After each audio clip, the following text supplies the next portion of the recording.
Bonsoir à tous, bienvenue dans Sadera, le podcast où des membres se battent sur les réseaux pour du cyclocross. Heureusement, on ne parle pas de ça aujourd'hui, ça on laisse ça à Jérémy et compagnie. Aujourd'hui, on parle du cyclisme sur route, des transferts de cette année, donc pour la saison prochaine, avec l'homme qui veut boire une bière en Belgique avec son meilleur ami qui s'est fighté sur réseau. J'ai la Thib qui est avec moi. Salut Thibaut, ça va ? Bah ça va, et puis je signe pour la bière, mais par contre, je le précise, et je vous l'ai précisé, c'est une brune, hein, pas une blonde. Ah, très bien. Bon, pour ceux qui n'ont pas suivi l'affaire, alors c'est parti de la sanction des orbites. Vous allez voir sur les réseaux sociaux, il a fait une mauvaise chose lors d'une course et voilà, vous n'étiez pas d'accord entre plusieurs personnes et donc du coup c'est parti dans tous les sens. Heureusement, James lui ne fait pas ça. Il est très carré, pragmatique, mais il est avec nous aujourd'hui. Bonjour James. Merci pour la présentation et bonsoir à tous. Et donc on va partir sur l'épisode des transferts, mais avant ça, évidemment, il y a la petite sponsor. Vous savez, maintenant on est sponsorisé par LAKA, donc l'assurance vélo collective. Donc c'est simple en fait. Si vous avez un beau vélo, comme moi, j'ai d'ailleurs à la maison, vous pouvez l'assurer pour lorsque ça vous arrive un pépin, de tomber, de casser votre vélo sous la pluie par exemple. Eh bien, voilà, on peut avoir une assurance pour pouvoir le réparer notamment. Donc si vous voulez l'essayer, vous avez 30 jours gratuits avec le code SADERAI. Vous allez sur le site. Voilà, j'en dis pas plus. On part sur les transferts à partir de là. J'espère que vous êtes chaud parce qu'il y a beaucoup de choses à dire. On assure tranquillement le tempo pour commencer. Putain, t'as fait une bonne sortie aujourd'hui, hein. Papa va rentrer puis il va aller faire du tempo maintenant, hein. Alors le but, c'est ce qu'on a fait les années précédentes et c'est ce qu'on fait d'habitude. Donc c'est de parler en petites cases de transferts marquants, le bon coup, la surprise, déception, etc. Voilà ce qu'on va faire et on va commencer bien sûr par le transfert ou les transferts marquants de cette intersaison. Et on va commencer avec la type qui a bien fait ses devoirs. Pour toi, le transfert qui t'a marqué, on voit ta feuille, qui t'a marqué donc dans cette année 2024 pour 2025. Quel est-il, le transfert ? Eh ben, il est pas masculin, il est féminin avec Demi Vollering. Ok, mais on sait toujours pas où elle va aller, donc tu es en train de me sortir un transfert où on sait pas encore. Enfin, on sait pas où elle va aller, mais on se doute où elle va aller. Donc, j'ai pas les infos. Garde le transfert pour tout à l'heure parce qu'on parlera des filles dans attaque, on n'attaque pas. James, ton transfert marquant de cette année ? Il y en a plusieurs, mais pour moi, c'est celui de Simon Yates du côté de la Visma Lease a Bike. Et pourquoi Simon Yates du coup parce que changement de dimension, traîtrise par rapport à la Jayco et son équipe de toujours Non, pas une histoire de traîtrise, mais une histoire de vraiment pour lui passer encore un cap parce que je suis persuadé que en étant là-bas, eh bien, il réalisera probablement des meilleurs résultats, alors que c'est vrai que du côté de Jayco, il est leader indiscutable, mais je suis sûr que en étant peut-être un simple numéro 2, il pourrait devenir un formidable numéro 2 qui est un peu à la Jorgensen cette année, qui a quand même fait une saison phénoménale, et je crois que Simon Yates, avec l'encadrement Visma, ça peut faire des gros dégâts. Est-ce que Simon Yates va devenir comme son frère ? C'est-à-dire qu'en gros, c'est le rôle des frangins, c'est d'être le numéro 2, d'être celui qui va aider son leader à remporter les plus belles courses. C'est ça en gros ce que tu voulais nous dire, quoi. C'est un peu ça que, oui, je crois. Après, je peux me tromper, mais on fait que ça ici.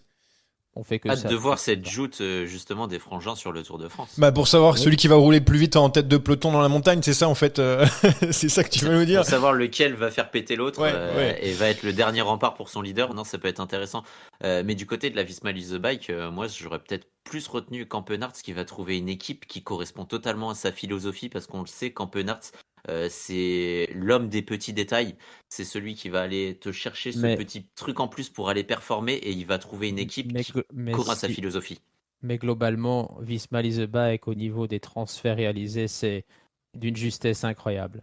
Oui. Avec Axel Zinglet en plus, coche toutes les cases, il va apporter des succès à l'appel. Enfin, je crois qu'il va convertir ses deuxièmes places de cette année en première place. Ça, à mon avis, Zinglet un sacré puncher la saison prochaine. Alors, commencez pas à parler des équipes, etc., puisqu'on aura le temps de parler de chaque détail des équipes. Alors, pour les transferts marquants, j'en ai noté quelques-uns, on va peut-être pouvoir en parler. On laisse de côté Lenny Martinez vers Bahreïn, parce que pour moi, ça reste un transfert marquant, mais parce que comme on fait un zoom sur les équipes belges et françaises à la fin, on va le mettre de côté. C'est celui de Ben O'Connor aussi, dans les transferts marquants chez Djeko Alula. Vous en voyez d'autres, la type, t'en avais d'autres que t'avais souligné. Je les laisse de côté, évidemment, parce qu'on va parler des équipes françaises à la fin. Ouais, il y en a plein, mais après, si on parle des équipes françaises ou des coureurs français, moi, enfin, il y en a un qui me marque, mais dans ce choix peut-être un peu bloquant pour lui, c'est Valentin Parapat du côté de la Soudal Quick-Step. Alors oui, c'est un transfert qui semble gagnant, mais qui semble gagnant peut-être un peu plus pour l'équipe que pour Valentin Parapintre, qui justement pouvait bénéficier de ce transfert de Ben O'Connor du côté de la Djeko.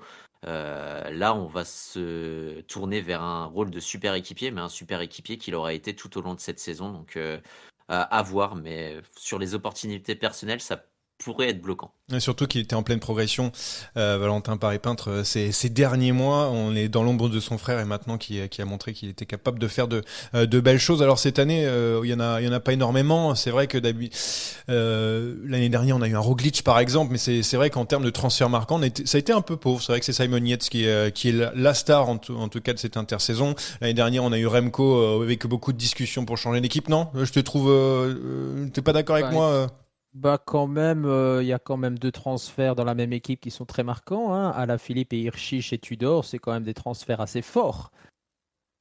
qui font partie évidemment des transferts marquants. C'est vrai que Je crois. Hein. Alaphilippe, j'ai gardé pour une autre, enfin j'ai gardé plus tard, oui. mais oui, Alaphilippe. Hirschi qui quitte le giron UAE pour aller renforcer la Tudor qui se construit une équipe très très costaud. Là aussi, c'est un transfert qui est marquant, j'ai envie de dire. Et Lutsenko qui part d'Astana du côté des Israël aussi, c'est relativement marquant pour le leader kazakh. Ah mais ça, on est d'accord que là pour l'instant, ce sont que des seconds couteaux, sans vouloir manquer de respect à Alaphilippe et même Hirschi, parce que vu que ce qu'il a gagné cette année, c'est que des secondes courses. Donc je parlais vraiment de trucs qui impactaient, un Pogacar qui change d'équipe, j'en sais rien. Ah ouais, mais bon, ça, on a évidemment. pas, non. Bah, les plus impactants, en vrai, cette saison, faut le reconnaître, hein, ils sont du côté féminin. Mais il n'y a pas que Vollering dans le lot. Hein. Donc, Ouais, c'est terrible. si on on en- doit parler des transferts marquants, c'est plus du côté du peloton World Tour féminin. On en parlera bien sûr un petit peu sur du côté des transferts féminins. Le bon coup maintenant pour vous, moi j'en ai noté quelques-uns. Le transfert qui s'est pas forcément vu et qui pour vous va peut-être changer un petit peu la dimension de l'équipe ou la dimension du coureur, ou alors un coureur qui va briller grâce à ce changement de propriétaire. Tib, tu veux commencer par ton bon coup de cette année c'est quoi? Un coureur pas médiatique, Aaron Gate, du côté des Ah oui. Astana. Je pense que le recrutement des Astana, et on en reparlera peut-être un peu plus tard, est relativement bon. Et celui-là pourrait scorer de très gros points l'année prochaine, qui ferait du bien à l'équipe qui est en recherche justement de son Pass World Tour, qu'il pourrait obtenir par le biais de certaines conséquences. Et là aussi, on en reparlera plus tard. Donc c'est Aaron Gate pour toi le transfert, le bon coup, c'est-à-dire que pour toi, après il a gagné en Chine, le Tour du Nant, etc. C'est ton gros coup, c'est Aaron Gate. Dans quoi. les noms pas ronflants, ouais, c'est Aaron Gate. Sinon, bah le très pour moi, c'est Jonathan Narvaez qui va être, je pense, un pilier essentiel pour Tadej Pogacar dans sa quête de Milan-San Remo l'année prochaine, en faisant un train monumental dans la Cipressa avec l'addition de Tim Wellens. Narvaez, ça peut être la rampe de lancement parfaite pour un solo de Tadej Pogacar dès la Cipressa. En fait, Pogacar, c'est très simple. Dès qu'il y a quelqu'un qui arrive à le battre, bon, il récupère chez UAE, comme ça au moins on n'en parle plus. Non, mais tu parles de Milan-San Remo, mais on parle aussi des classiques. Hein. Évidemment que Pogacar veut tout gagner et il est capable, Narvaez, de faire de belles choses sur les classiques. De son coureur qui sait tout faire. Je l'avais noté dans mes bons coups. James, toi, c'est quoi ton bon coup de l'intersaison? Désolé de ramener cette histoire à la Belgique, mais je crois que le transfert d'Ethan Hayter du côté de la Soudal Quick-Step, ça va être intéressant parce que on sent bien dans l'interview d'Hayter après le championnat du monde j'ai entendu, qu'il y a un vrai malaise du côté de Ineos. C'est très palpable. Et Ethan Hayter, il ne peut pas être devenu à ce point-là mauvais. Je crois qu'il avait besoin de quitter cette équipe. Et s'il retrouve son niveau, eh bien, j'ose espérer que Ethan Ether retrouve ses jambes et ça va se traduire par des résultats assez probants très rapidement. Et moi, je l'avais mis dans les déceptions parce que je sens qu'en fait, plus ça va, plus les années sont difficiles pour Ethan Hayter, qui était C'est vraiment un peu à double tranchant, effectivement. Ouais. qu'on a l'impression qu'il est en train de descendre, de glisser. Mais après, j'espère que la Soudal, qui est capable quand même de relancer des coureurs et de faire de belles choses avec des coureurs de ce genre, va réussir à le Mais relancer. justement, est-ce que c'est pas dû à la pente descendante des Ineos? C'est quand tu Ah oui, parles des peut-être. Ineos, Bah, ça nous fait il a clashé ça nous Ineos, fait d'ailleurs, sur, Ouais, mais ça nous sur fait son une interview. transition parfaite pour les surprises. Et notamment, est-ce que on peut se demander si les surprises que tu as nommées du côté d'Ineos, qui font un recrutement avec de très beaux noms, est-ce que c'est pas des surprises, des mauvaises surprises pour les coureurs à venir? Alors moi, c'est pas dans les surprises que j'ai mis, c'est dans les bons coups, parce que j'ai mis pour Ineos, j'ai mis, alors j'en ai noté quelques-uns. Vous nous dites à chaque fois ce que vous en pensez. Axel Laurence, donc chez Ineos, qui peut être un bon coup. L'Angelotti aussi, je l'ai trouvé très bon chez Burgos avant. Je trouve que ça peut lui faire changer de dimension en fait par rapport à ça.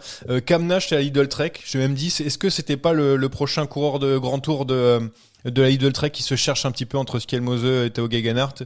Castrillo, la Movistar, évidemment, ça aussi, ça peut lui permettre de changer de dimension. Ça peut être aussi un flop, attention, parce que des fois, on a du mal à passer le cap, et j'avais noté Narvaez. Si vous voulez parler sur un de ceux que j'ai notés, dites-le, sinon on passe à la surprise, tranquillement. Tu as tout dit, tu as tout enchaîné. Alors, sur la surprise, les transferts surprises, c'est très simple, c'est juste... Voilà, on s'y attendait pas. Ce coureur est parti dans une équipe. Franchement, on comprend pas pourquoi ni comment, mais ça existe. J'en ai un en tête. Thib, toujours, je te donne la parole en premier. Est-ce que tu as noté une surprise, quelque chose qui t'a surpris dans ces transferts 2024-2025? Une demi avec Casper Asgreen qui va du côté des IF alors qu'il était quand même, il avait les faveurs de l'équipe scandinave. Qui veut regrouper justement ses talents du Nord. Mais pour moi, la plus grosse, c'est celle que je comprends pas trop parce que c'est un peu se faire barrage à soi-même. C'est Florian Vermeersch du côté des UAE. Ah, bah ça c'est pour toi, James. Tu veux peut-être rebondir là-dessus, Bon, Asgreen et pas Vermeersch. pas forcément, parce que dans la mesure où Poggi ne roulera pas toutes les Flandriennes, il y aura des courses pour lui. Ça risque d'être justement assez ouvert dans cette équipe UAE. Quand Poggi ne sera pas là, il y aura Pollitt, ok, il y aura Wellens, il y a Narvaez, mais ça va faire un bloc collectif très robuste. Et je crois que Vermeersch, avec les capacités qu'il a, peut justement profiter de ce bloc collectif pour lui aussi faire ici et là un résultat sur une Flandrienne. Franchement, je sens bien justement des opportunités chez UAE, mais il en aurait eu aussi chez Lotto Destiny. Donc à ce niveau-là, c'est vrai que en termes d'opportunités personnelles, ça va peut-être se réduire, mais ce sera peut-être plus rentable avec des équipiers plus forts autour de lui. Ben, ça peut justement donner quelque chose d'intéressant, un peu à la Pollitt cette année, quoi. Je veux dire, Pollitt. J'oublie Morgado dans le lot. Oui, on a un peu oublié, mais ça va. Mais c'est ça que je veux dire, c'est le bloc là.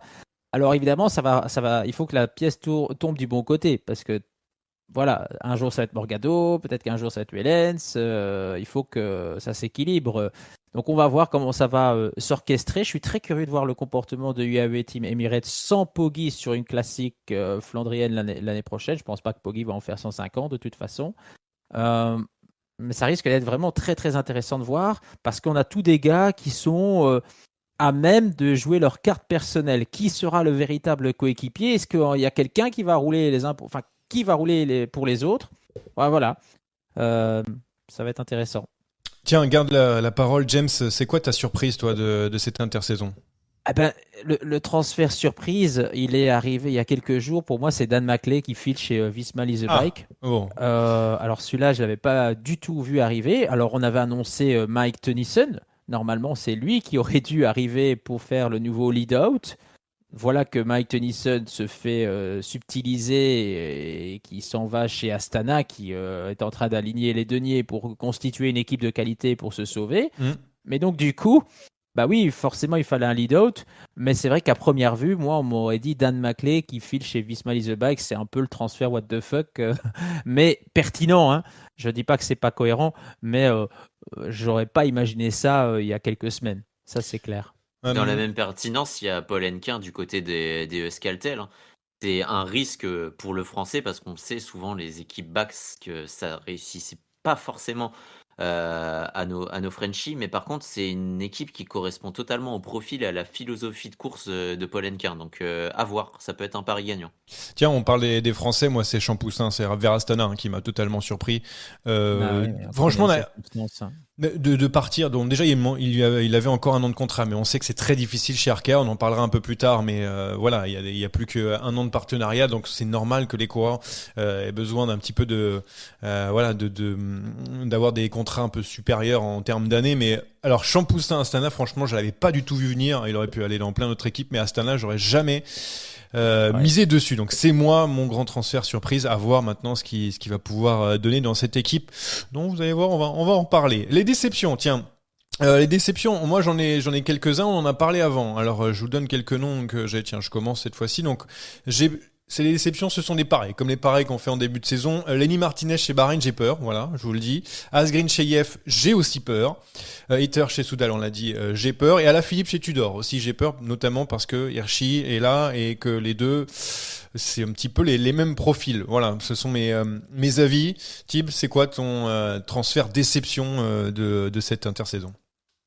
J'en ai pas tant que ça en fait. J'attends de voir. Ah mais c'est trop facile, si t'attends la fin de 2025 pour donner ta déception, c'est pas du jeu. On veut que tu te mouilles un peu. Je laisse James se mouiller le temps d'y réfléchir. Allez, pourquoi pas. Mais je voudrais bien comprendre, est-ce que c'est un transfert qui, toi, te déçoit personnellement parce que Oui, t'avais tout à fait. pas envie de le voir là, Ça ou peut être ça. tu sens que ça va être un transfert qui va être un Ce flop? sera Lenny C'est toi, Martinez. c'est en toi, vrai. c'est toi qui choisis. Soit tu te dis non, ça va être une déception, Bah, soit t'es déçu par ce transfert. Bah, je suis un peu triste, effectivement, pour vous, chers amis, de voir les Bahreïn, mais on en a déjà parlé 150 fois. Mm. Euh, Évidemment que je suis triste. Je me pose évidemment beaucoup de questions par rapport au transfert de Dylan Tun chez Cofidis. Ouais. Ça sent pas bon, ça sent pas bon du tout. Je sais pas pourquoi. Enfin, si, je sais pourquoi, parce qu'il est hyper irrégulier et qu'il est très bon sur 2 courses par an. Et puis après, généralement, il a tendance à disparaître. Donc voilà, peut-être, oui, les transferts un peu déception, si on peut dire ça comme ça. Je m'interroge sur Bissegger du côté de Decathlon, mais Ouais. j'ai pas C'est envie de souvent trop parler de les français. coureurs étrangers chez les équipes françaises. Mais ça, on peut pas t'en vouloir parce que ça a souvent été des flops. Donc voilà. Et puis un transfert, oui, voir Lascano quitter Movista alors qu'il a un boulevard devant lui pour être leader et être vraiment indiscutable dans cette équipe avec un vrai projet sur les courses d'un jour. Et là, il quitte. Oui, pour aller rejoindre une grosse équipe, ça m'enchante pas plus que ça. Voilà. Ok. Moi, ça me. Bon, Tib, t'as fait ta liste de courses là? Bah, en vrai, non. La vraie déception, c'est Lenny Martinez. On va Ouais, pas se ça reste. mentir. On aurait préféré le voir, que ce soit s'il se barrait des Groupama, aller dans une autre équipe. Très clair. C'est l'avis de la majorité des suiveurs. Et puis sinon, de rester en fait. Ouais, c'est vrai qu'il y a eu beaucoup de déceptions, surtout que Bahreïn, ça n'a pas eu le vent en poupe l'année dernière. Moi, c'est Cette saison-là. plutôt au niveau des équipes, parfois, où je suis Ouais. déçu de la qualité du Mm. mercato dans la globalité. On parlera des équipes, mais c'est plutôt des équipes qui me déçoivent sur le mercato qu'ils sont en train de faire. On enchaîne très vite sur les néo-pro. Vous me donnez votre néo-pro, donc le coureur qui vient d'arriver dans le circuit, qui va briller cette saison pour vous, ou alors le transfert qui vous intéresse. Tib, c'est lequel pour toi? Très rapidement, avant qu'on passe aux équipes. Le Donan, Tom Donnersfrit, du côté des Groupama FDJ, c'est un profil qui est très bon pour l'équipe et qui devrait très vite scorer pour la Groupama FDJ. Ok, James, c'est quoi toi? Bah, je vais pas être très original. Ah, mais il n'y a pas Disons, besoin. pas besoin. Stuttenberg, moi, je le kiffe. Je suis curieux de voir ce que ça va donner. Je dis pas que ça va être le néo-pro de l'année, mais Ce gars-là a quand même beaucoup de puissance dans les jambes, donc curieux de le voir en action au plus haut niveau. Il y a aussi donc des néo-pros qui sont attendus, hein, Sexa chez Decathlon AG2R, Pau Torres chez UAE, bon on a vu ce qu'il était capable de faire, Blackmore qui passe aussi un cap, et moi celui que j'ai choisi c'est Behrens chez Visma parce qu'ils ont ici le chippé à Lidl Trek, le champion du monde. Ah oui, donc il passe directement chez Visma Ouais, en World Tour là ouais. en fait. Donc du coup, Moi, je prends Behrens évidemment que j'adore. ouais, et donc Et ça c'est stratégique.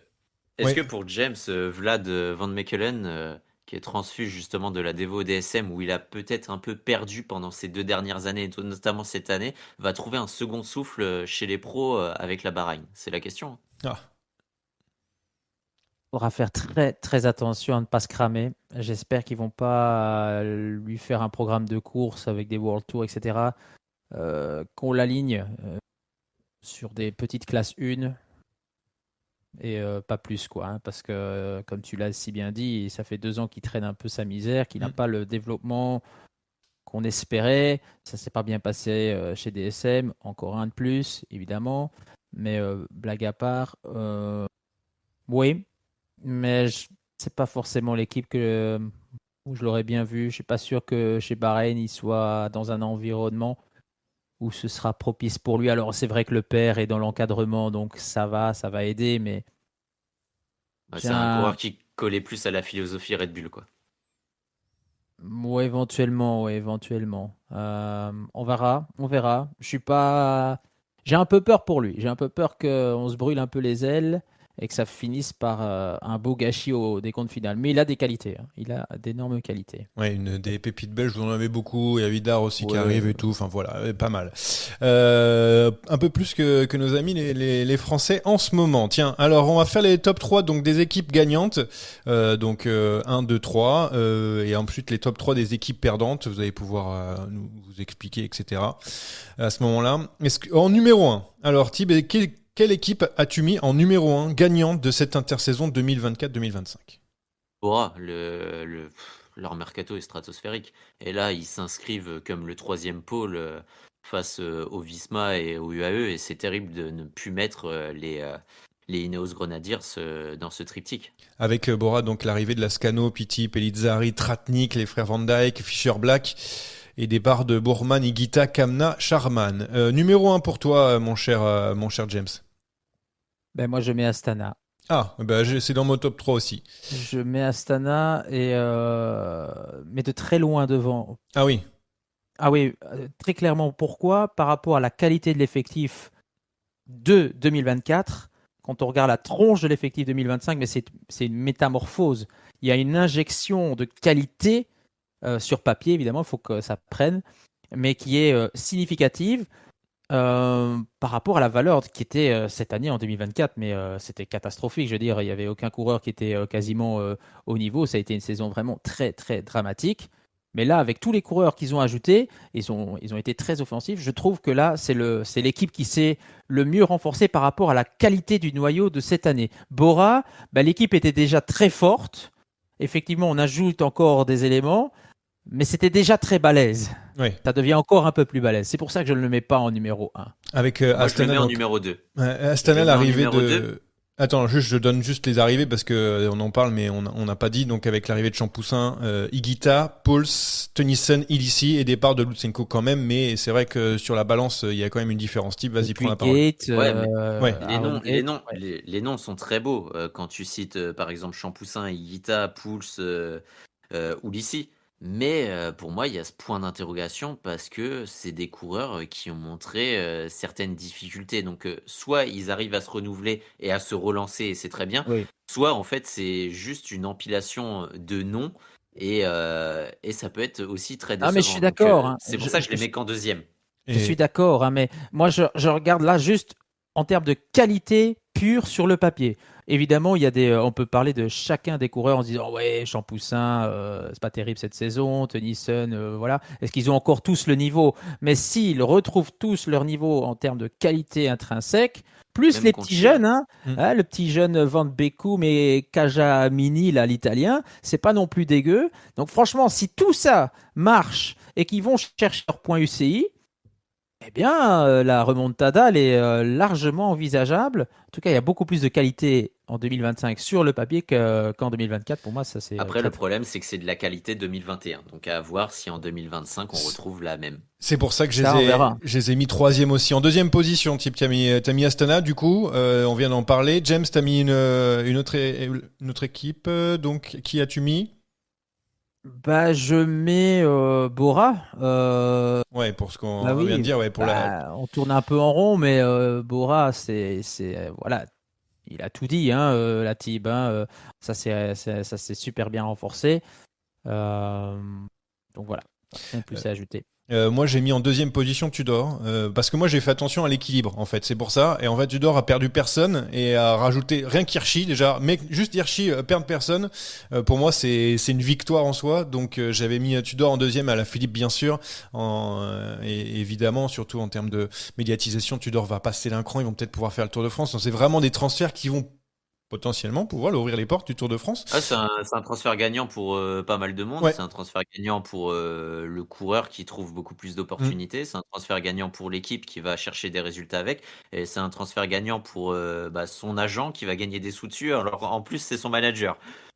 Donc voilà, tout est bon là-dessus. Donc c'est pour ça que j'avais mis en deuxième Tudor. Troisième, j'ai mis Astana. Du coup, vous avez d'autres équipes différentes. Type, t'as mis quoi en troisième position? Cofidis. Cofidis. Cofidis. Voilà. Ah ouais, les noms Ah oui, les sont noms. ronflants. Honnêtement, pour le coup, c'est ronflant. Pour le coup, c'est beaucoup plus séduisant, par exemple, que les Astana dans la globalité Ah ouais, je suis de pas l'espoir de d'accord. résultat pour moi. Et ça s'inscrit totalement dans la philosophie de l'interview de Vasseur qui est un peu dans une remise à zéro. Allez, on se débarrasse un peu des mauvaises graines qui ne poussent plus et surtout des vieilles herbes et on vient en chercher de nouvelles. Donc là, c'est un beau gazon tout neuf qu'on vient implanter du côté des Cofidis et j'aime bien. N'en dis pas plus sur Cofidis. James, tu mettais. Je suis beaucoup plus réservé que la type sur le Oui, mercato. on aura le temps de parler Même si de Cofidis, ouais. voilà, mais je vais pas aller plus loin. Moi, je mets Visma Lease a Bike Ouais, quand même. pour la justesse des transferts. Il y en a pas énormément, mais avec Yates, Kampenarts, Zingley, Behrens. Bref, il y en a pas beaucoup, mais punaise. Les petits jeunes de la Devo aussi qui montent, Et hein, oui, Brennan et Nordhagen qui monte. Oui, Nordhagen. oui, Hein. oui. Et puis, si Dan Maclay roule, enfin, je veux dire, peut amener des sprints pour Coy comme il en est capable. Et puis, il y a encore le petit Matthew Brennan comme néo-pro. Ouais. Franchement, oulala, attention, hein, ça peut là aussi faire des dégâts parce que on se sépare cette année de qui? Je veux dire, on perd quoi? Van À part Dijk, Tratnik, Stone ça n'a pas Vader, marché. ouais. On parle les frères Van Dijk, ok. Vader, voilà. Bowman, Tratnik, c'est vrai qu'il a fait un super début de saison. Et Gessing qui part à la retraite. Franchement, l'équipe sur papier beaucoup plus forte que l'an dernier. Hein. Ouais. Mais Donc, attention, j'ai noté un petit truc, c'est que l'année dernière, enfin cette année plutôt, la moyenne d'âge était de 27,9, on va arrondir 28. L'année prochaine, elle est quasi 27 ans.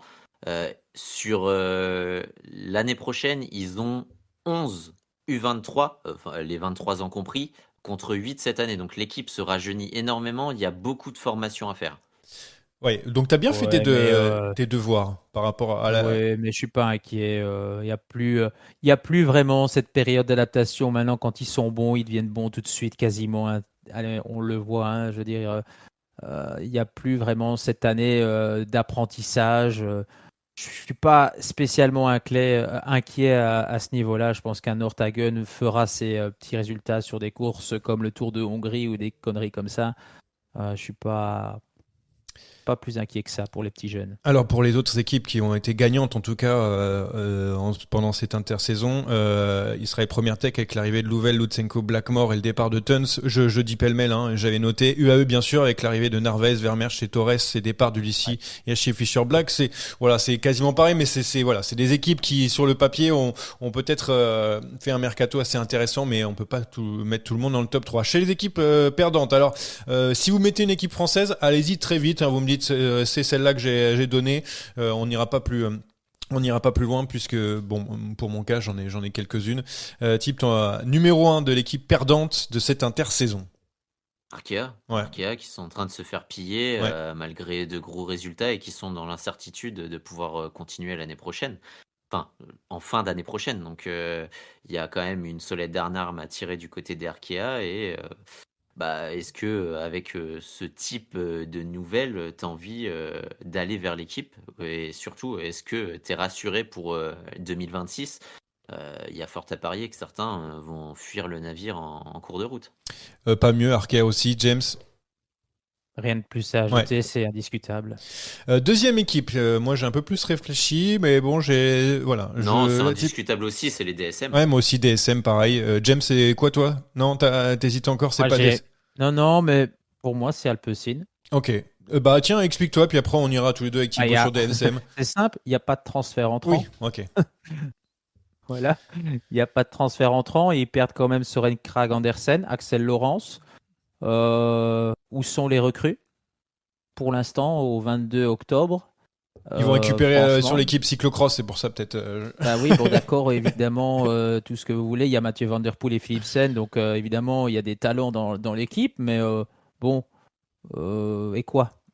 On attend quand même quelque chose, donc voilà, pour moi, c'est pas Après, top.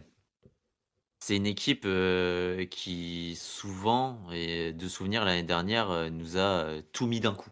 Donc, à voir. Ils ont en fait leur grande force c'est d'avoir gardé Philipsen qui était en pourparlers. Je Ouais. pense que ça fait partie aussi du Mais après, mercato. ils additionnent pas les effets d'annonce en fait. Ils Ouais. font tout d'un coup. Bon, alors on verra. Peut-être qu'on va être surpris dans les prochaines semaines, mais ça commence à tarder. On est le 22 octobre aujourd'hui. Il faudrait pas trop traîner. DSM, moi j'ai mis parce que pareil que l'Alpecin, il n'y a pas de transfert entrant, en tout cas pas de transfert entrant marquant, et tu vas perdre Bardet dans 6 mois. Donc voilà, pourquoi DSM? Je sais pas si tu as autre chose à rajouter, Thib, pour cette équipe. Non. Voilà, ils vont pouvoir passer à la troisième place du podium. J'ai mis la Groupama FDJ. Idem. Voilà. J'ai le même classement. Piti Martinez, arrivée de Guillaume Martin, pour moi ça reste troisième, mais c'est vrai qu'Alpecin ça se joue aussi. James? Non, je ne la mets pas sur le podium parce que DSM prend la troisième place. Ok. L'arrivée de Martin permet en partie de compenser la perte de Lenny Martinez. En partie, je dis bien. Moi, c'est Ouais, aussi. mais bon, on perd Pity à côté. Ouais, quoi. c'est ça en fait. C'est ça qui m'a. Ouais, m'a fait ouais, le mais plus mal. bon, si on doit faire un podium, oui, voilà, par rapport à une équipe Oui, qui pas de problème. n'a absolument rien foutu comme DSM et Alpecin, ben, Groupama s'est quand même employé à faire quelques petits transferts. Donc, malgré tout cela, c'est pas aussi catastrophique que les trois équipes qu'on a citées juste avant. Ben voilà. Après, il y a le point mais- d'interrogation, Martin. C'est oui. Non, je veux pas t'entendre. mais- On est l'équipe française, c'est pour plus tard. J'ai dit d'arrêter de parler quand c'est l'équipe française. Vous arrêtez de parler. Moi, on va parler de la Soudal aussi, qui était dans les équipes perdantes pour moi, en perdant à la Philippe, Asgreen, Hirt et Moscone, et en récupérant Paré-Pin, Traiter et Charman. Voilà, je l'ai mis potentiellement. Après, à voir aussi ce que font les recrues. Évidemment, Intermédiaire, ouais. ce n'est que de la supputation. On n'attaque pas maintenant parce que après, si vous voulez finir à l'heure, les gars, il va falloir avancer. Avant de passer en attaque ou on n'attaque pas, je sais que vous avez hâte. On va faire une toute petite page de publicité. Si vous êtes à la recherche d'une assurance pour assurer votre vélo de course ou de gravel, sachez qu'il existe l'ACA. En fait, l'ACA, c'est une communauté de cyclistes passionnés comme vous et moi. Et contrairement aux assureurs traditionnels, avec l'ACA, votre cotisation varie en fonction du nombre de sinistres, mais ne dépasse jamais votre plafond personnel, ce qui vous garantit toujours un prix juste, mais surtout transparent. Que vous cassiez votre vélo lors de votre sortie du dimanche, en course, ou alors sur Paris-Chauny, l'ACA vous protège, et puis vous pouvez mettre en pause ou stopper votre assurance quand vous le souhaitez, et sans aucun frais. Et puis avec Saderail, vous obtenez 1 mois d'assurance gratuite. Pour cela, il faut aller sur le site laca.co et taper ce code Saderail tout attaché pour obtenir aussi des devis rapides et assurer votre vélo dès aujourd'hui. Attaque de Pierre Rolland encore une fois. Personne ne réagit. Alors, déjà, tout simplement, on va parler des filles en attaque, on n'attaque pas, on va faire cette petite bulle, quelques minutes pour en parler, mais avant de parler des filles, des transferts féminins, on veut avoir, bien sûr, James qui peut se vanter d'avoir une deuxième course World Tour dans sa besace, grâce à Lennart Van Velt, enfin le deuxième tour, course World Tour grâce à Lennart Van Velt qui en a gagné une deuxième cette saison, toujours dans les pays exotiques, mais il est là. Ben oui, voilà, Poggi l'a pas fait. Hein, Lennart Van Etvelt a gagné 2 courses par étape World Tour Avec le Guangxi, bien sûr, hors en du, Chine. co- hors du continent européen. Donc ça, Poggi l'a pas fait cette année, donc c'est formidable. Euh, Maintenant, évidemment, il faut relativiser. Ça ne sont pas les plus grandes courses par étape du World Tour, forcément. Hein, l'UAE Tour et Guangxi. Maintenant, comme je dis toujours, regarde qui tu bats et tu sauras qui tu es. Donc, tu as battu Ben O'Connor à l'UAE Tour, qui quand même, vu la saison derrière de Ben O'Connor, c'est quand même pas mal. Et puis, derrière, il bat Oscar Onley, qui a quand même fait une bonne fin de saison. Donc, ce sont des résultats qui sont hyper intéressants et qui devraient amener maintenant Lennart Van Etvelt l'année prochaine à pouvoir jouer des top 5 sur Catalogne, j'allais dire Paris Basque, Paris-Nice. Pays Basque, Paris-Nice et toutes ces courses-là. Voilà. Évidemment, ce sont des courses de moindre envergure. Donc, il ne faut pas surestimer ces résultats, il ne faut pas les sous-estimer, il faut les remettre en perspective. Et je crois que voilà, la prochaine étape maintenant, c'est aller chercher un top 5, voire peut-être encore un peu mieux sur les vraies courses par étape World Tour du calendrier. On l'a vu notamment suivre les Cadors un jour sur la Vuelta, ce qui est déjà pas mal. Hein. C'est pas donné à tout le monde pour Lennart Van Etvelt. Donc les transferts féminins, on ouvre quelques minutes la page avec là il y a eu des gros noms, donc Demi Vollering, on ne sait pas encore où, hein, pour l'interrogation, mais il y a eu aussi Longo Borghini qui part chez UAE, ça aussi c'est un changement.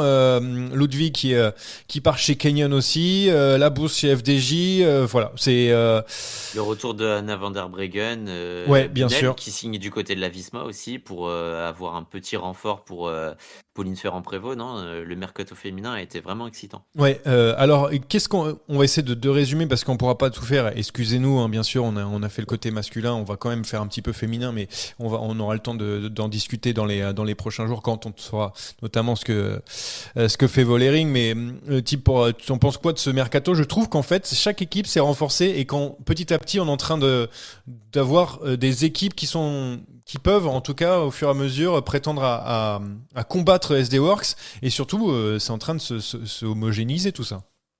Ouais, c'est ça. Bon, on a déjà vu sur certaines courses, et notamment cette année, les forces s'équilibraient un peu plus et la SD Works est un peu plus poussée dans ses retranchements. Et l'année prochaine, ça promet de poursuivre un peu ce mouvement. Donc, ouais, non, c'est cool. C'est cool pour le dynamisme et pour la médiatisation du cyclisme féminin. Ouais, SD Works qui perd donc Vollering, donc il y a Kopecky qui est encore là et beaucoup d'autres grosses, Marlène Rosser, etc. Mais voilà, ça perd déjà un gros maillon fort. Canyon avec Ludwig et Nivadoma, donc c'est quand même quelque chose. UAE qui commence à se construire un petit peu au niveau féminin parce que c'est vrai que c'était pas encore une Cador, mais avec Longo Borghini ça va l'être. La FDJ, Labous, Chabet et en attendant Vollering, là on parle quand même d'une grosse structure. Voilà, Lidl Trek qui a récupéré aussi Rihanna Marcus, Northgard, Fisher Black, Henderson.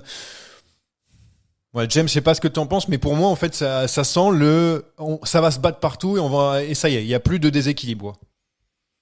On a tout dit. Ça va s'équilibrer et c'est tant mieux pour ce sport. Parce que voir une seule équipe dominer, ça n'est jamais très bon. C'est pas très attrayant non plus. Là, on va avoir plusieurs équipes avec une certaine homogénéité. C'est juste génial. Parfait. Ouais, il manque plus que du côté du sprint un petit step-up de Charlotte Cole. C'est bien qu'elle ait quitté aussi. Il y a qu'un seul, il y a que Vibus qui est au-dessus du monde. Il y a Cole aussi, mais en fait t'as pas beaucoup de plateau de sprinters. C'est quand même très faible. On va pas se mentir. Pour mais c'était déjà décevant, tu vois. Pas l'année, l'année dernière avec Charlotte Cole qui était aux côtés de Vibus. Maintenant, elle est un peu opposée, donc suffit qu'elle prenne encore du galon et là on aura des sprints qui sont un peu plus excitants que de se dire ça va être pour Vibus. C'est vrai. Eh bien, on a hâte de voir tout ça, notamment la destination de Vollering, puisque voilà, ce sont toujours des interrogations à l'heure qu'il est. On part tout de suite sur les équipes belges et françaises pour notre dernière partie de ce podcast. Allez mon petit, on en remet là, on en remet. Donc zoom sur les équipes belges et françaises, on en a déjà un petit peu parlé, donc on va pouvoir en reparler avec pas mal d'équipes. C'est l'année prochaine. On commence, on a fait un petit peu Arkea et tout avec ces changements du coup en 2025 avec beaucoup de départs. Albanese, Barré, Champoussin, Louvel, voilà, une grosse équipe en danger. Reste plus que Desmar et Vauclin. Arkel l'année prochaine, je sais pas où est-ce ils en sont au niveau World Tour, mais en plus c'est même pas leur problème parce que je crois qu'ils vont juste essayer de survivre. Mais c'est compliqué pour eux. Type, tu vas pouvoir maintenant te permettre de quoique non je te permets de pardon, vas-y, parce que je vais donner Cofidis pour James après. Mais tu veux que je me permette de quoi? De détailler, tu vois, tu vas pouvoir te permettre d'en profiter pour discuter sur Arkea parce que tu as commencé tout à l'heure. Arkea se fait piquer ses meilleurs soutiens, ses meilleurs coureurs. Au final, ils font monter que les petits de la Devo. Et il n'y a pas de grosses signatures ronflantes. Donc c'est inquiétant. C'est d'autant plus inquiétant avec les paroles et les mots d'Hubert qui ne vont pas dans un bon sens. Donc il y a une sonnette d'alarme à tirer quand tu n'arrives pas à bonifier surtout les excellents résultats cette année de l'équipe. Ouais. Parce que c'est l'une des très bonnes équipes françaises. Et pour le coup, on peut dire, est-ce que cette équipe va repartir en 2026? C'est la problématique, hein, évidemment, par rapport aux sponsors. Il y a eu d'ailleurs un excellent papier, je crois, sur l'équipe qui parlait des charges patronales en France, etc. Que ça aussi, ça incombait. Enfin, c'était lourd par rapport aux équipes françaises qui avaient des différences. Ils voulaient faire une même législation, en gros, pour toutes les équipes. C'était des propositions, évidemment, mais c'est vrai que c'est dur à mettre en place. Hein, c'est pas aussi Oui, c'est facile ça, parce que en France, on emploie les salariés dans certaines équipes comme Red Bull, comme Ineos, ils sont employés comme indépendants. Donc la Et, différence fiscale, elle se fait de ce et côté-là, c'est c'est détaillé aussi du côté de Vélofooté. et c'est justement ce qui va poser problème au niveau du salary cap, qui est un petit peu le fantasme de tout Ouais. le monde, de par les différentes législations propres au pays. Ben, ça va être très compliqué à mettre en place. Je dis pas que c'est impossible, mais ça va être très compliqué. Euh, donc voilà. Pour Après, le Arkea, problème, il est multifactoriel. c'est propre aussi aux fédérations nationales, hein. On entend aussi des échos du côté de la fédération française que c'est de plus en plus dur, que c'est de plus en plus C'est cher. une main à la patte, donc il y a beaucoup, Ouah. il y a beaucoup Il y a de de points en retour. tiroir. Alors, t'inquiète pas, on va en rendre muet, voilà, pour Voilà. l'instant, en attendant, vas-y. Et on se rend compte que c'est un peu pareil partout, hein. Du côté de Belgian Cycling, on a décidé il y a 2 jours d'arrêter les primes pour les médaillés lors des grands championnats. C'est bien la preuve qu'on est dans le dur aussi au niveau financier. C'est partout pareil.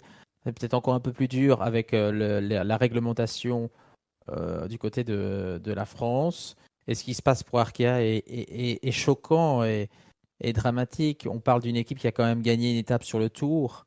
Je veux dire, s'ils avaient fait un tour transparent, inexistant, nul, on pourrait dire, bah oui, ok, ça pourrait se comprendre, mais là, ils ont été bons, ils ont gagné, ils ont rempli le contrat, et malgré ça, eh bien, cette équipe, on ne sait même pas si elle va redémarrer en 2026, voire même en 2025, parce qu'il y a certains bruits qu'on entend, où 2025, ça va peut-être même être chaud de repartir, parce qu'on fait signer des néo-pros, mais ça peut aller très très vite dans un sens comme dans l'autre. Attention. Mais là, l'objectif, c'est clairement pour 2025 de survivre. Les points UCI, là, pour l'instant, là, pour le compte, ce sera au second plan. Et ça va être très, très compliqué. J'espère que ça va s'améliorer parce que ce serait vraiment triste. On va enchaîner assez rapidement. Je vous pose une question par équipe à chaque fois. On a entendu l'avis de la type tout à l'heure sur Cofidis qui a mis dans le top 3 des équipes gagnantes à l'intersaison. James, on va pouvoir t'entendre dessus. Donc, fin de l'ère Guillaume Martin, arrivée de Teuns à Rambourou, Simon Kerr, Valentin Ferron, Moniquet aussi que tu connais bien, Bourman, départ de Zingley aussi bien sûr à la Visma. Alors pour toi, t'es plus mitigé évidemment parce que voilà, on sait déjà l'affection pour les équipes des étrangers pour les équipes françaises, mais ça marche pas tout le temps très bien. Mais toi, t'es mitigé, c'est ça? Je suis plus partagé. En tout cas, évidemment, Cofidis apparaît renforcé et Aramburu est une vraie plus-value. Mais attention à ce facteur justement des étrangers dans les équipes françaises. C'est pas toujours une partie de plaisir. Attention parce que Dylan Teuns, c'est pas une assurance tout risque. Pour le reste, Simon Carr, Valentin Ferron, oui, bon, ok, mais c'est pas non plus, on va pas se rouler par terre, quoi. Je veux dire. Ils perdent de leader et en fait ils font quelques paris et des coureurs dont on ne sait Oui, pas enfin, s'ils auront le même rendement, quoi. il y a un recrutement qui est pas bête. Aller chercher Buchmann sur papier, c'est assez intelligent, mais que vaut encore Emmanuel Buchmann dans cette structure-là en France? Qu'est-ce que ça vaut encore? Est-ce qu'il aura la même régularité qu'un Guillaume Martin? Il a quand même déjà 33 ans, donc oui, ok, certainement Cofidis mieux, pas perdant du mercato, mais attention quand même, je suis prudent.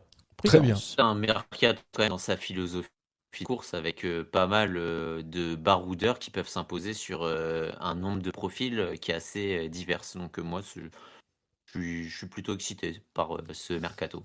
Et Cofidis donc. Zinglé qui est pas Zinglé, oui, ok, il est remplacé par Aramburu, mais quand même pas sous-estimer le départ de Zinglé qui rapportait énormément de points UCI. J'espère que pour Cofidis, Aramburu va pas se blesser en début de saison, hein, parce qu'alors là, par contre, au niveau des points, bon courage. Et surtout de Après, voir la saison de Espagnols, Zinglé. Oui, les Espagnols chez Cofidis. ça fait souvent mouche quand même. Décathlon AG2R donc avec la fin de l'ère O'Connor, départ de Valentin Paré-Peintre et de Boasson-Hagen. Ça c'est plutôt une bonne nouvelle pour ce dernier parce que il était en fin de carrière. Arrivée de Léo Bisio, Bissegger, Stone Mité, Sexas. Est-ce que ça fait oublier l'Australien? Du coup on va essayer de passer la parole à Tip avant qu'il switch puisque son ordinateur est en train de chauffer.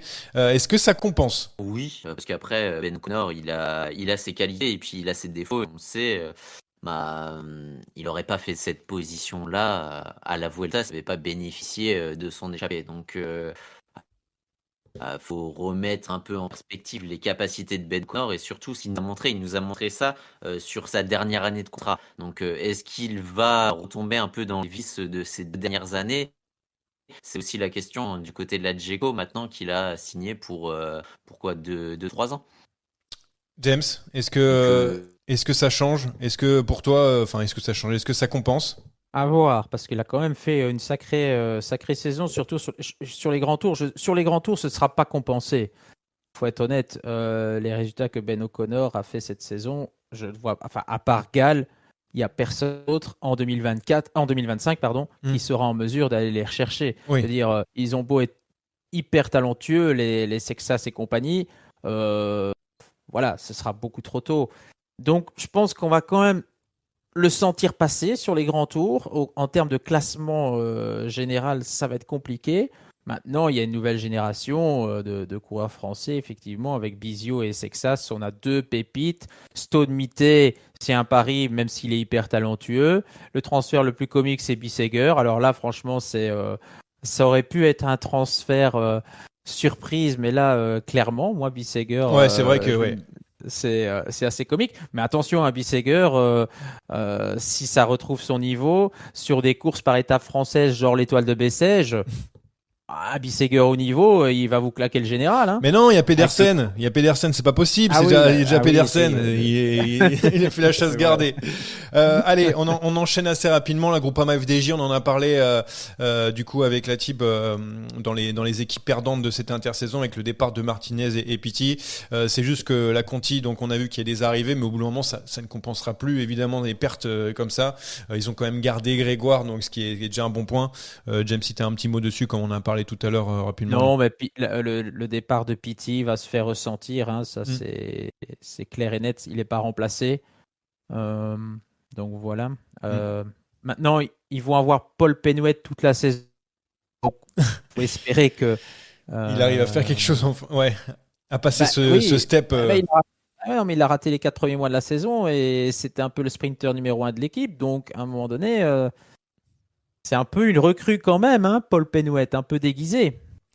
Ouais, des difficultés pour les équipes françaises. Total Energy, je suis désolé, on va pas passer longtemps dessus. Je vais juste dire qu'ils ont loupé à la Philips et c'est un petit peu l'intersaison pour eux qui a été mouvementée. Sinon, ça perd quelques coureurs, notamment Valentin Ferron, quelques départs en retraite aussi, Hermos notamment, et puis des recrues de d'autres équipes, notamment françaises, de Lettres, etc. Donc, Voilà, c'est Alexis mythique. Brunel, le retour. Ouais, Ouais, à Alexis voir ce que ça Brunel. donne. Voilà. Mais pas grand chose à dire sur la Total Energy, mais je veux qu'on passe au moins quelques minutes sur les équipes belges, parce que moi ça m'intéresse, notamment la Lotto Destiny, avec le départ de De Gent à la retraite, Copenhague qui part aussi, Krohn, Vermersch, et la confiance bien sûr aux jeunes, Van Gils, Van Envelt et De Ligt. Pas tout de suite, James. Je laisse débat à la type parce que nous, tu vois, on donne un point de vue français avant de te donner la parole d'expert. Perdant quand même l'Auto Destiny ou sur cette intersaison quand même pour toi, Atib? Ah, attends. Je t'ai muté. C'est bon, vas-y. Ils perdent des grands noms, oui, mais au final, est-ce qu'ils en sortent pas un peu grandis en sachant qu'ils ont quand même re-signé quand même 3 gros noms et qu'ils ont un peu empêché l'hémorragie d'arriver avec des grosses écuries qui te spolient un peu tes talents. Donc honnêtement, le mercato est on va dire correct. Très bien. James, vas-y, lance-toi. Bah, vous avez évidemment consacré beaucoup d'attention dans les médias français, et c'est logique du côté d'Arkea, mais il faut savoir qu'ici en Belgique, on discute aussi de l'avenir financier de l'auto. La situation est moins grave. L'auto repartira, il n'y a pas de stress à ce niveau-là, mais ça a été quand même aussi un sujet sur la table, et du coup, ça a eu aussi des répercussions, puisque des noms sont partis. De Gent, bon, bah, la logique, il part à la retraite, mais les départs de Kampenarts, par exemple, c'est pas forcément ce qui était prévu, et surtout celui de Florian Vermeersch. Celui-là, par contre, Ouais. c'est vraiment le transfert qu'il ne voulait pas, c'est le gars qu'il ne voulait pas perdre. Ils l'ont perdu. Bah, bon, là, UAV, quand il met les deniers, quand ils mettent les deniers, qu'est-ce que vous voulez faire? Absolument rien. Oui, on mise sur les jeunes, on va rechercher Ruben Thompson, mais bon, je suis pas convaincu que ça va être fantastique.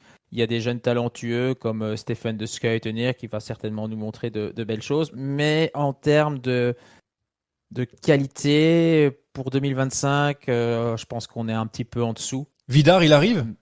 Vidar va probablement partir, Ah ouais, malheureusement. donc ouais. Donc, en tout cas, c'est les dernières nouvelles au 22 octobre. C'est un épisode, c'est une saga chez nous, hein. C'est un peu Star Wars. Mais effectivement, Lotto a fait son job avant le mercato, c'est-à-dire en re-signant les 3 pépites. Ouais. Et c'était déjà ça l'essentiel. C'est déjà pas si mal que ça au final. Mais le mercato, ils sont un peu perdants, je trouve. Après, ouais, il y a aussi ce point d'interrogation avec l'auto, excuse-moi, mais bah, on a un manager, Stefanolo, qui a déjà qui a tiré la sonnette d'alarme, par exemple, bah, l'année d'avant avec la chose Ashton Espoir, qu'il a dû fermer. Et là, du côté du monde professionnel, la problématique est un peu différente, mais elle est aussi un peu commune. Donc, va falloir voir aussi comment gérer un peu cette mutation du côté du monde professionnel et essayer bah, un peu de viabiliser les équipes qui sont désavantagées parce que la Loto en fait aussi partie, malheureusement. Voilà donc pour la Lotto Destiny. Intermarché, il n'y a pas vraiment de changement, donc on va pas en parler. Alpecin, on en a parlé un petit peu, donc avec là aussi pas beaucoup de changements. Ouais, Intermarché, Alpecin, pas beaucoup de changements. Avec un peu de départ chez Alpecin. Écoutez la première partie pour en avoir 2 mots. C'est surtout sur la Soudal, avec donc le départ d'Alaphilippe, d'Asgreen, Hertz et Moscone et l'arrivée de Paré-Pin, Traiter et Charman. Très simple en fait. James, je voulais te poser la question. Là, on est en train de switcher totalement. C'est la fin des classiques de la Wolfpack, on va dire, non? On est d'accord? C'est quelque part, c'est vrai que c'est la fin d'une époque, je dirais pas la fin du Wolfpack, mais c'est la fin d'une période où on avait, c'est vrai, Asgreen qui pouvait jouer la gagne sur les Flamandes, Alaphilippe pareil. C'est une époque qui est définitivement révolue. Lampard n'avance plus malheureusement pour lui. Donc, effectivement, sur les classiques flandriennes l'année prochaine, je pense que ça va être très compliqué. À moins d'avoir une énorme surprise. Ou un hater qui d'un coup se met à briller. Oui, ouais. voilà, un hater ou un Shackman qui pourrait éventuellement nous réserver de petites surprises parce que je pense pas que ce sera des gars en mesure d'aller jouer la gagne, mais je pense qu'ils peuvent être à un moment donné dans le match pour un top 10 sur un Tour des Flandres. S'ils retrouvent leurs jambes, je vois pas pourquoi. Ce serait Quand t'es impossible. le Wolfpack, un top 10 sur une Flandrienne, excuse-moi, Je enfin, sais t'as bien. marqué l'histoire de Ouais, mais de il ce faut sport. accepter que Tu peux pas être sur tous les maintenant tableaux. Ouais. le projet c'est Remco et puis fin de l'histoire. Et puis tu as des sprinters avec Tim Merlier. Le projet c'est ça, c'est Mm. gagner des sprints avec Tim Merlier, essayer d'aller gratter des résultats avec les autres sur d'autres profils. Genre, par exemple, une petite course par étape avec un chrono, Schachmann qui a un bon chrono, un Tour de Belgique qui pourrait très bien aller le gagner l'année prochaine. Mais le projet, c'est Remco et puis fin de l'histoire. Ouais. Voilà. C'est tout. Tout l'argent passe quasiment autour de Remco. C'est un coureur d'exception. Et effectivement, les classiques flandriennes l'année prochaine, ça risque d'être assez compliqué. On va certainement avoir l'un ou l'autre qui va réussir à se mettre un peu en évidence, mais ça restera évidemment en dessous des cadors. Mais de toute façon, Patrick Lefebvre, il n'est pas con. Il a compris. À partir du moment où il n'a pas Van Der Poel, où tu n'as Ouais. pas Van Aert Ouais, bon bah voilà. et pas Pedersen, qu'est-ce que tu veux aller faire? Je veux dire, Par contre, attention, hein, parce que l'année prochaine, c'est une année charnière un peu pour la Quick Step, parce que Remco arrive sur la fin de contrat où il est signé jusqu'en 2026. Donc, attention de pas justement être sur un pari perdant de ce côté-là si Ouais, tu mais- viens te faire piquer Remco Ouais, mais Evenepoel. t'es obligé de le faire. Si tu le fais pas quand il est là, tu le feras Mm. jamais, évidemment. Mais ça sera pour les prochaines aventures. On s'arrête là pour faire le quiz. On a 2-3 minutes de quiz quand même, les gars, pour Allez. terminer. Ce quiz est une dictature orchestrée par moi-même. J'ai pas compris la question, c'est. Ça va aller très vite, le chat peut jouer aussi. En fait, c'est simple. Je vous donne, il faut trouver le coureur par année. En fait, c'est un coureur qui est passé d'une équipe à une autre. Donc, un coureur qui a été transféré à cette année-là. Et donc, du coup, il faut le trouver avec les indices que je vous donne, notamment, bien sûr, par rapport au transfert qui a été effectué. On commence donc avec l'année 2015-2016. Vous êtes prêts, les amis? Donc, vous parlez à chaque fois. Il n'y a pas de, comme Monsieur Sakian. ils sont tous vieux alors, c'est ça. De quoi? Bah, en Ils tout sont cas, tous vieux. on commence 2015-2016, ensuite 2016-2017 pour arriver jusqu'à Ah là là, aujourd'hui. l'horreur. Eh oui, bah il faut essayer. Mais vous inquiétez pas, j'ai pris quelques fois des durs, mais souvent des faciles quand même. J'ai Allez. fait quelques fois des durs. Ouais. 2015-2016 donc, je suis un coureur méconnu de la petite équipe Oder CK. Je signe l'année de mes 20 ans chez Coloquick Cult. La nationalité de l'équipe peut vous aider. À ce moment-là, on est très loin de se douter de la carrière que je vais avoir. Je suis Jonas Vingegaard. Vingegaard, je l'accorde à Thibaut qui a commencé le prénom avant que tu donnes le nom. Je suis désolé, c'est bien Jonas Vingegaard. Tu vois, pour l'instant, ça y est, c'est des coureurs assez connus. Un point pour la team. Ok, ouais. Ensuite, 2016-2017. En 2017, je rejoins pour ma première année les rangs d'une équipe World Tour. J'étais auparavant dans une équipe continentale, la Klein Klostantia, qui sert de vivier à l'équipe qui me signe la Quick Step. Je suis un peu particulier car je ne suis pas un Flandrien, ni un Belge d'ailleurs, je suis un grimpeur espagnol. Je suis Mas. Henrik Mas, c'est une bonne réponse pour James qui donc égalise. 2017-2018, cette année-là, je réalise mon meilleur Tour de France. Je prends même le maillot jaune avant de terminer 5e du Tour de France. C'est une équipe en pleine progression qui me rachète chez Astana. La team UAE Emirates, malheureusement, je n'ai jamais réussi à retrouver mon niveau derrière. Je suis... Ah bon, on a oublié ça. Formolo. Ce n'est pas Formolo, mais il a la même nationalité en effet. Allez, je laisse quelques secondes.